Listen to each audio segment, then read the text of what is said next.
ایک طرف سے ایجاب ہوتا ہے اور دوسری طرف سے قبول ہوتا ہے، پھر رشتہ مکمل ہوتا ہے. یعنی اگر ایک فریق کہہ دے کہ ہاں قبول ہے قبول ہے قبول ہے، اور دوسرا فریق انڈورس نہ کرے، تو پھر رشتہ نہیں ہوتا. آپ دکاندار کے پاس جاتے ہیں کوئی چیز خریدنے، آپ کو پسند آتی ہے، آپ لینے پر راضی ہوتے ہیں، وہ آپ کو دینے پر راضی ہوتا ہے، پھر آپ کا سودا ہوتا ہے، ورنہ سودا نہیں ہوتا. آپ ہاسپٹل میں جاتے ہیں اور ڈاکٹر نے اگر آپ کا آپریشن کرنا ہے، آپ کو کوئی ریڈیشن لگانی ہے، آپ کا کوئی اور پروسیجر کرنا ہے، چاہے وہ چھوٹا ہے چاہے وہ بڑا ہے، وہ آپ سے دستخط کرواتا ہے، آپ سے اجازت طلب کرتا ہے. جب آپ اسے اجازت دیتے ہیں پھر آپ کا علاج ہوتا ہے، ورنہ نہیں ہوتا. ایک شخص ووٹ ڈالتا ہے اور دوسرے شخص کو ووٹ ڈالا جاتا ہے. جب ووٹ دینے اور لینے کا عمل مکمل ہوتا ہے تو حکومت بنتی ہے، ورنہ نہیں بنتی. ساری دنیا میں، پورے مہذب معاشرے میں یہی چلن ہے. دو طرفہ رضامندی کے بغیر کوئی کانٹریکٹ نہیں ہوتا، کوئی سودا نہیں ہوتا. لیکن پاکستان میں صورتحال یکسر مختلف ہے. یہاں آپ ووٹ کسی کو ڈالیں اور نکلتا کسی اور سے ہے. آپ نے کسی اور کو الیکٹ کیا اور سلیکٹ ہو کر کہیں سے کوئی اور آ جاتا ہے. اس کے بعد جب لوگ احتجاج کرتے ہیں، جب لوگ لڑتے ہیں کہ ہمیں ہمارا حق دیا جائے، تو پھر ان کا استقبال گولیوں سے ہوتا ہے. کیا ریاست زیادہ دیر تک اس طرح سے چل سکتی ہے؟ اس کہانی کو ہمیں زیادہ پیچھے جانے کی ضرورت نہیں ہے سمجھنے کے لیے. صرف جنرل راحیل شریف کے دور تک ہم جائیں تو ساری کہانی ہمیں سمجھ میں آ جائے گی. جنرل راحیل شریف نے جب کمان سنبھالی پاکستان آرمی کی، تو اس وقت ملک دہشت گردی کے عفریت میں بہت بری طرح سے جکڑا ہوا تھا. جنرل اشفاق پرویز کیانی نے گڈ طالبان اور بیڈ طالبان کی پالیسی اپنائی ہوئی تھی. ان کے زمانے کے وزیر اعظم یوسف رضا گیلانی نے انہیں بارہا کہا کہ آپ آپریشن کریں، ٹیررزم کو ختم کریں، مگر جنرل کیانی نے کہا آپ اس مسئلے کو مجھ پر چھوڑ دیں. اور چونکہ وزیر اعظم پاکستان میں بے بس ہوتا ہے، لہٰذا گیلانی صاحب فورسفلی ان سے کوئی آپریشن نہ کروا سکے. سوات میں آرمی چیف اشفاق پرویز کیانی کا جی چاہا، انہوں نے آپریشن کیا، اور کراچی میں اور ملک کے پورے ہر صوبے میں، ہر علاقے میں دہشت گردی سے ادھڑتے رہے. درجنوں دھماکے ہوتے رہے، لیکن حالات کنٹرول میں نہیں آ رہے تھے. اور جنرل اشفاق پرویز کیانی ایکسٹینشن لینے کے باوجود گڈ طالبان اور بیڈ طالبان کی پالیسی پر کاربند رہے. جب جنرل راحیل شریف کا دور آیا تو انہوں نے کراچی آپریشن اور ضرب العزم لانچ کیے. پورے ملک میں انہوں نے کہا کوئی گڈ طالبان کوئی بیڈ طالبان نہیں. انہوں نے دہشت گردی کے خلاف بلا امتیاز کارروائیاں کیں، ملک کے ایک سے دوسرے سرے تک کارروائیاں کیں. نتیجہ یہ ہوا کہ ملک سے دہشت گردی تقریباً ختم ہو گئی. اور وہ جو پیپل منڈی پشاور میں ہر روز دھماکے ہوتے تھے، لاہور میں دھماکے ہوتے تھے، کراچی کا کوئی علاقہ دھماکے سے نہیں بچا تھا، اسلامک انٹرنیشنل یونیورسٹی اسلام آباد تک دھماکوں سے نہیں بچی تھی، حتیٰ کہ جی ایچ کیو تک پر خودکش حملہ ہو گیا تھا. ایک فوج کے جنرل، لیفٹیننٹ جنرل جو کہ سرجن جنرل تھے پاکستان آرمی کے، حافظ بھی تھے، جنرل مشتاق غالباً ان کا نام تھا، وہ بھی شہید ہو گئے. یعنی یہ ورلڈ وار کے بعد شاید پہلی بار تھا کہ کوئی 3 اسٹار جنرل بھی دہشت گردی کی لپیٹ میں آ کر شہید ہو گیا تھا. مگر جنرل اشفاق پرویز کیانی نے دہشت گردی کے خلاف آپریشن کے لیے رضامندی ظاہر نہیں کی تھی. چنانچہ جب جنرل راحیل شریف آئے اور پھر اے پی ایس کا المناک ترین اور سیاہ ترین سانحہ بھی ہو گیا، تو پھر انہوں نے بلا امتیاز کارروائیاں کی دہشت گردوں کے خلاف، اور انہیں یا تو ملک سے بھگا دیا یا مار دیا. اور کوئی گڈ طالبان بیڈ طالبان نہیں، بالکل ان کا کلا کما کر دیا. لہٰذا ملک سے دہشت گردی ختم ہو گئی. اب جو فوج کا بنیادی کام تھا، بارڈرز پر سکون ہے الحمدللہ، اور دہشت گردی ختم ہو گئی، لہٰذا فوج فارغ ہو گئی، فوج کے کرنے کو کوئی کام نہیں بچا تھا. اسی اسنا میں میاں نواز شریف نے army chief general Raheel Sharif کو ایکسٹینشن دینے سے انکار کر دیا اور جنرل باجوہ کے سپرد کر دی پاکستان آرمی کی کمان. جنرل باجوہ نے چونکہ دہشت گردی کا مسئلہ تو تھا نہیں، لہٰذا انہوں نے اپنی تمام تر توجہ سیاست پر مرکوز کر دی. صبح دوپہر شام وہ اسلام آباد میں میوزیکل چیئر ارینج کرواتے رہے. پہلے انہیں ڈان لیکس کے مسئلے پر تنازع کی وجہ سے نواز شریف انہیں پسند نہیں آ رہے تھے، لہٰذا انہوں نے نواز شریف کو نکال باہر کیا. پھر انہوں نے کہا کہ اب مجھے اس کی جگہ عمران خان چاہیے. پھر وہ شاہد خاقان عباسی کے انٹرم پیریڈ کے زمانے میں عدالتوں کے ذریعے کوششوں میں لگے رہے اور انہوں نے نواز شریف کا ہر طرح سے راستہ بند کروا کے پھر آر ٹی ایس کی مینجمنٹ جو بھی انہیں کرنا پڑا انہوں نے وہ کروا کے عمران خان کی حکومت بنوائی. پھر ان کو عمران خان بھی پسند نہ آیا. اگر آپ نے یعنی ان میں صبر نام کی کوئی چیز نہیں تھی. نواز شریف انہیں پسند نہیں تھا, پھر عمران خان کی حکومت انہوں نے بنوائی, پھر عمران خان بھی انہیں پسند نہ آیا اور انہوں نے عمران خان کے خلاف اقدامات شروع کر دیے. اپوزیشن کا اتحاد بنانے کی سرپرستی اگر نہیں بھی کی تو حوصلہ افزائی ضرور کی, خاموش سپورٹ بھی کی, اے پولیٹیکل ہونے کا نعرہ ضرور لگایا لیکن ایکسٹریملی پولیٹیکل ہو گئے اور ایونچولی عمران خان کی حکومت گروا دی. تحریک عدم اعتماد کے لیے اپوزیشن کو بندے پکڑ پکڑ کے فراہم کیے اور عمران خان کی حکومت گروا دی. اب یہ ہوا کہ عمران خان چلے گئے تو شہباز شریف کی حکومت بنوا دی گئی. شہباز شریف کے دور میں جنرل باجوہ کی ایکسٹینشن کا پیریڈ بھی ایونچولی ختم ہو گیا اور فوج کی کمان اگلے جرنیل کے سپرد کر دی گئی. اب ملک میں دہشت گردی اس طرح سے موجود نہیں تھی جس طرح اشفاق پرویز کیانی کے زمانے میں تھی, لیکن چونکہ جنرل باجوہ نے اپنے 6 سالہ دور اقتدار میں دہشت گردی کی طرف کوئی توجہ نہیں دی اور انہوں نے اپنی تمام تر توجہ ملک میں سیاسی صورتحال کو کنٹرول کرنے پر مرکوز رکھی, تو نتیجہ یہ ہوا کہ دہشت گردوں نے بھی ہلکا ہلکا دوبارہ سر اٹھانا شروع کر دیا. پھر بقول موجودہ حکومت کے الزامات کے جنرل باجوہ نے افغانستان سے جن لوگوں کو جنرل راحیل شریف نے بھگا دیا تھا ان کو واپس بھی بلا لیا. پاکستان میں بہت سے لوگوں کو واپس آباد ہونے کی اجازت دے دی, لہٰذا انہوں نے دوبارہ دہشت گردی کی کارروائیوں میں حصہ لینا شروع کر دیا. یوں دہشت گردی ہلکی ہلکی شروع تو ہو گئی, لیکن ایک اور المیہ جو جنرل باجوہ کی 6 سالہ میوزیکل چیئر کے زمانے میں ہوا وہ یہ تھا کہ ملک کی معاشی صورتحال بہت بری طرح سے بگڑ گئی تھی. ظاہر ہے جب پولیٹیکل انریسٹ ہوتا ہے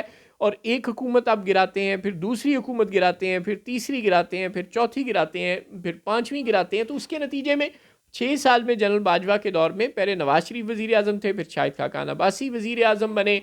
پھر انٹرم پیریڈ آیا اپنے کھوسو صاحب کا, پھر عمران خان وزیر اعظم بنے, پھر عمران خان کے بعد دوبارہ شہباز شریف کو وزیر اعظم بنا دیا گیا اور پھر انوار الحق کاکڑ آگے. یوں اتنے زیادہ وزیر اعظم بدلے ان 6 سالوں کے عرصے میں کہ معاشی طور پر بھی پاکستان میں شدید انسٹیبلٹی آ گئی, اور پھر اسحاق ڈار کا سانحہ بھی اسی زمانے میں پاکستان کو سہنا پڑا, جنہوں نے آئی ایم ایف کے ساتھ نہایت ڈھٹائی کے ساتھ معاملات کو طے کرنے سے انکار کر دیا. نتیجتاً پاکستان میں افراط زر کا شدید بھونچال آ گیا اور بہت سے مسائل کا ہمیں سامنا کرنا پڑا. اس صورتحال میں جب نئی فوجی قیادت آئی تو اس نے دیکھا کہ پاکستان کی معاشی صورتحال بہت بری ہے اور اس نے فیصلہ کر لیا کہ معاشی صورتحال کو ٹھیک کرنا ہے, اور اس کو ملک کے ماہرین نے یہ بتایا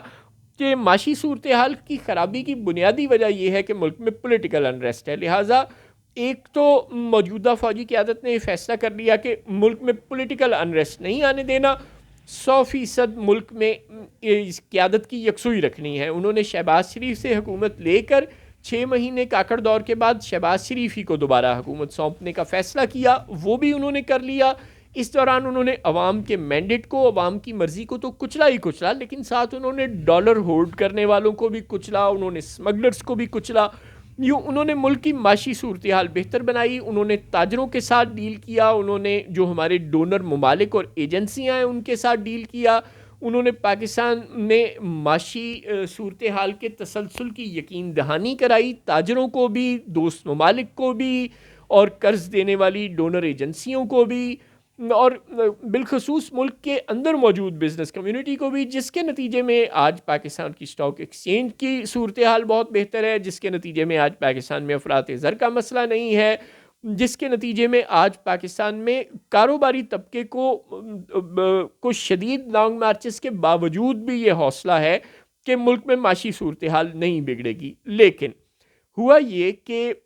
اب چونکہ اس فوجی قیادت کے ذہن میں یہ خدشہ موجود تھا کہ 6 سال میں ملک ڈیفالٹ کے دہانے پر پہنچ گیا ہے, لہٰذا ہم نے ملک کو ڈیفالٹ نہیں کرنے دینا، اور اس سے بچانے کا طریقہ یہ ہے کہ ملک میں معاشی اور سیاسی استحکام ہو۔ تو اس معاشی اور سیاسی استحکام کو یقینی بنانے کے لیے انہوں نے بالکل نہیں سوچا کہ لوگوں کی رائے کو جب آپ کچلیں گے تو اس کا کیا نتیجہ ہوگا۔ یہ فوجی قیادت ملک میں معاشی استحکام تو لے آئی، یہ فوجی قیادت ملک میں سیاسی استحکام بھی لے آئی۔ اس فوجی قیادت نے پاکستان کی تاریخ میں پہلی دفعہ شہباز شریف سے اقتدار لیا، اور پھر الیکشن کے بعد دوبارہ شہباز شریف کو اقتدار سونپ دیا۔ یوں سیاسی اور معاشی پالیسیوں کا تسلسل تو بالکل ملک میں آ گیا۔ ملک کی معاشی صورتحال نمبرز کی حد تک ضرور بہتر ہونے لگ پڑی، لیکن عوام کے اندر جو غصہ یہ سیاسی قیادت فوجی قیادت لے کر آئی ہے، اس سے پہلے شاید ملک کے طول و عرض میں کبھی عوام کے اندر اتنا غصہ نہیں تھا، کبھی پرامن پروٹیسٹرز کو اس طرح سے سیدھی گولیاں نہیں ماری گئیں، کبھی یہ رپورٹ کرنے کے جرم میں کسی صحافی کو اس طرح نہیں اٹھایا گیا اسلام آباد کے اندر سے، وفاقی دارالحکومت کے اندر سے، جو صرف یہ بتانے کا مجرم ہو کہ رینجرز اہلکار اپنی ہی گاڑی کے نیچے آ کر کچلے گئے ہیں، پولیس کی یا رینجرز کی فورسز کی گاڑی کے نیچے آ کر کچلے گئے ہیں۔ چونکہ مطیع اللہ جان اس بات کے ثبوت لے آئے، چونکہ مطیع اللہ جان رات 1:30 بجے تک پیمز ہاسپٹل میں لاشوں اور زخمیوں کو گنتے رہے، اور یہ جاننے کی کوشش میں مصروف رہے کہ پی ٹی آئی کے کتنے لوگوں کو فوج نے یا رینجرز نے یا پولیس نے یا ایف سی نے سیدھی گولیاں ماری، اور کتنے زخمی ہیں اور کتنے شہید ہو چکے ہیں۔ چونکہ محسن نقوی صاحب آ کر میڈیا پر، اور عطا تارڑ اور دیگر جگادری آ کر نعرے لگا رہے تھے کہ بتاؤ نام ایک بھی زخمی کا بتاؤ، ایک بھی شہید کا بتاؤ، تو وہ ڈیٹا چونکہ مطیع اللہ جان صاحب جمع کرنے کی کوشش میں مصروف تھے، لہٰذا ان کو اٹھا لیا گیا۔ پاکستان کے کریڈیبل جرنلسٹ پر جھوٹے اور مذاق خیز الزامات لگائے گئے،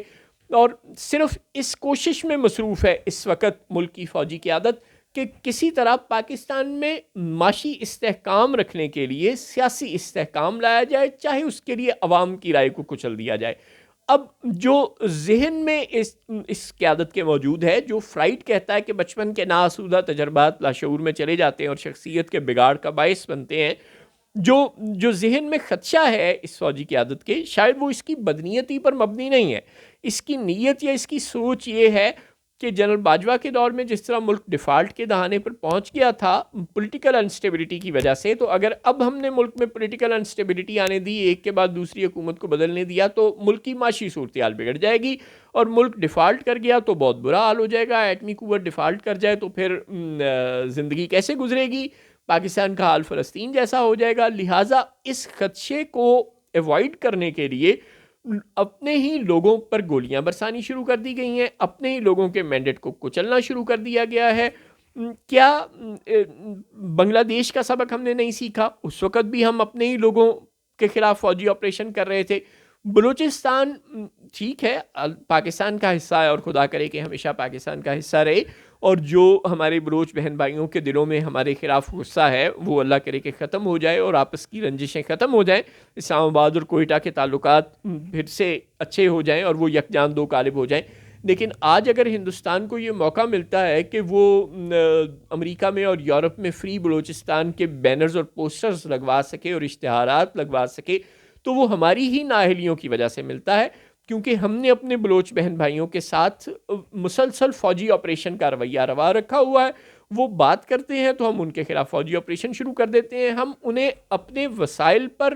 حق نہیں دے رہے، ہم انہیں اپنے اوپر حکومت کرنے کا حق نہیں دے رہے۔ اب یہی غلطی ہم خیبر پختونخوا کے لوگوں کے ساتھ کر رہے ہیں، جو پٹھان ہیں، جن کے پاس بندوقیں ہیں اور جو بندوق چلانا بھی جانتے ہیں، اور بقول جنرل ریٹائرڈ نصیر اللہ بابر کے، جی ہاں جنرل ریٹائرڈ نصیر اللہ خان بابر کے،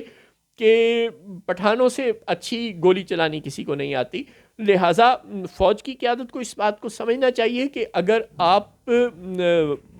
بلوچوں کے ساتھ ساتھ پٹھانوں کو بھی ناراض کر لیں گے، تو پھر آپ کے ایک طرف افغانستان سے تعلقات اچھے نہیں ہیں، دوسری طرف انڈیا سے تعلقات اچھے نہیں ہیں، تیسری طرف ایران اور اسرائیل کے تنازع نے ہمارے خطے کو ویسے ہی ایک ایٹامک فلیش پوائنٹ بنا کر رکھ دیا ہے۔ اس دوران ایران ہمارے خلاف انٹرنیشنل کورٹ آف جسٹس میں بھی جا چکا ہے گیس پائپ لائن کے معاملے پر، چونکہ ہم امریکہ سے ڈرتے ہیں اور ہم نے ایران کے ساتھ گیس پائپ لائن کا معاہدہ کر کے کال آف کر دیا ہوا ہے عملاً۔ ان مسائل کی موجودگی میں جب ہمارے پڑوسیوں سے تعلقات اچھے نہیں ہیں، جب ٹرمپ ایڈمنسٹریشن سے بھی موجودہ حکومت کے تعلقات کوئی زیادہ اچھے ہونے کی امید نہیں ہے پاکستانی کمیونٹی کے وہاں موجود سینٹیمنٹس کے تناظر میں، اور جب ایران اسرائیل کا تنازع بھی اتنا بڑا ہے اور پورا مشرق وسطیٰ جنگ کی لپیٹ میں ہے، اور پوری دنیا ہی اس وقت جنگ کی لپیٹ میں آنے کو تیار کھڑی ہے، ایک طرف روس اور یوکرین اور دوسری طرف مشرق وسطیٰ کا مسئلہ ہے، اس صورتحال میں کیا یہ کوئی عقل مندی ہے کہ پاکستان کے اندر پولیٹیکل انریسٹ کو اس حد تک ہوا دی جائے، لوگوں کی رائے کو کچل کر لوگوں کو مجبور کر دیا جائے کہ جب انہیں پتہ چلے کہ وہ الیکشن لڑتے ہیں تو ان کے جیتے ہوئے کینڈیڈیٹس کو ہرا دیا جاتا ہے، وہ عدالت جاتے ہیں تو ان کے حق میں بات کرنے والی ججوں کو یا معزول کر دیا جاتا ہے یا کھڈے لائن لگا دیا جاتا ہے، اپنی مرضی کے جج بٹھائے جاتے ہیں، وہ پولیس کے پاس جاتے ہیں تو وہاں پر جاوید اقبال جیسے اور آئی جی اسلام آباد اور آئی جی پنجاب جیسے وحشی قسم کے لوگ اور محسن نقوی جیسے باربیرک عزائم رکھنے والے وزیر داخلہ موجود ہیں، لہٰذا جب آپ اپنے لوگوں کو کسی سطح پر کسی ادارے میں انصاف نہیں دیں گے تو اس کا مطلب ہے کہ آپ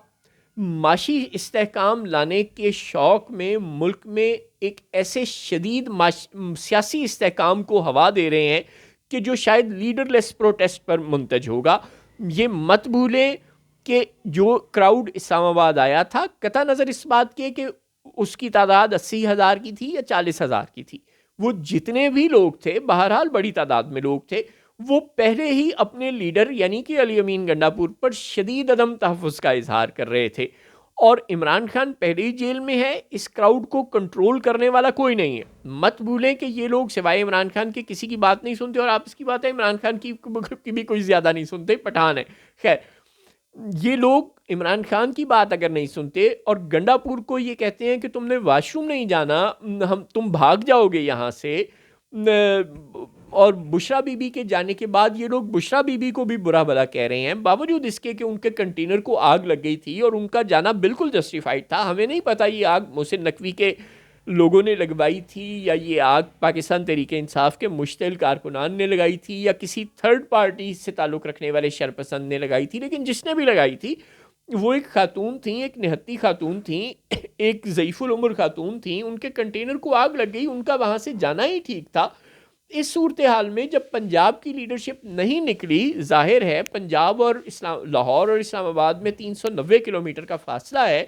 اور مریم نواز حکومت نے جگہ جگہ رکاوٹیں کھڑی کی ہوئی تھیں، اور پنجاب میں کوئی وزیر اعلیٰ نہیں تھا پاکستان تحریک انصاف کے پاس، وہ مشینری ساتھ لے کر نہیں آ سکتے تھے، پنجاب کے لوگ کنٹینر ہٹانے کی کوئی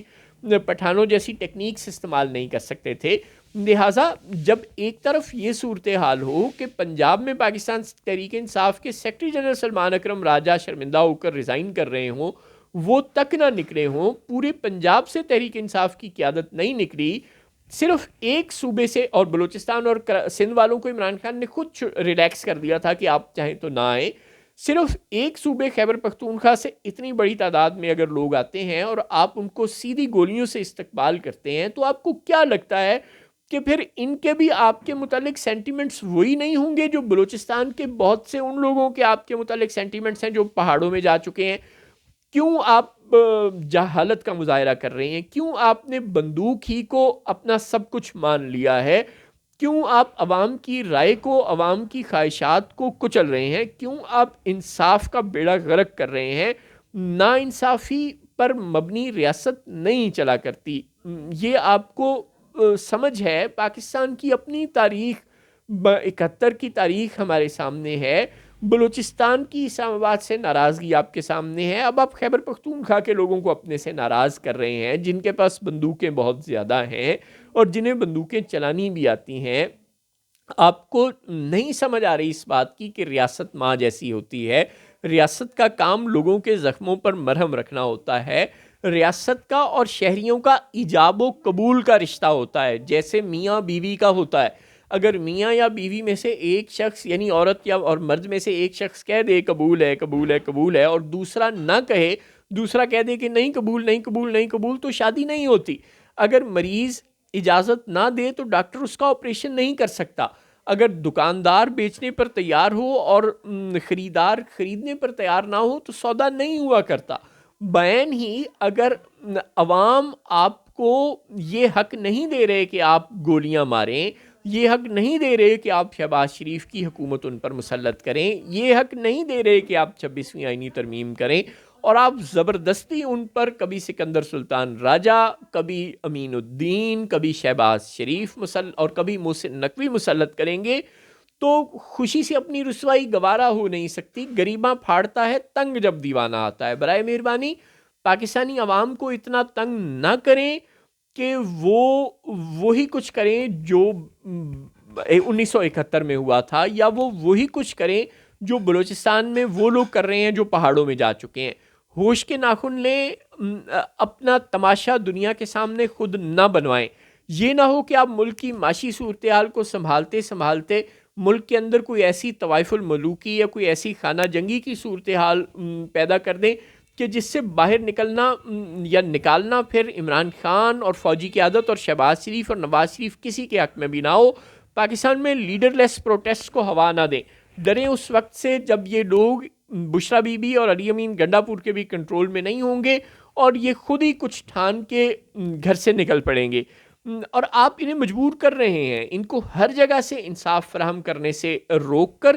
ان کا ہر جگہ گولیوں اور آنسو گیس کے شیلز اور لاٹھی چارج سے استقبال کر کے آپ ان لوگوں کو مجبور کر رہے ہیں کہ یہ بھی طاقت کا جواب طاقت سے دیں. مہذب ریاستیں ایسا نہیں کیا کرتی.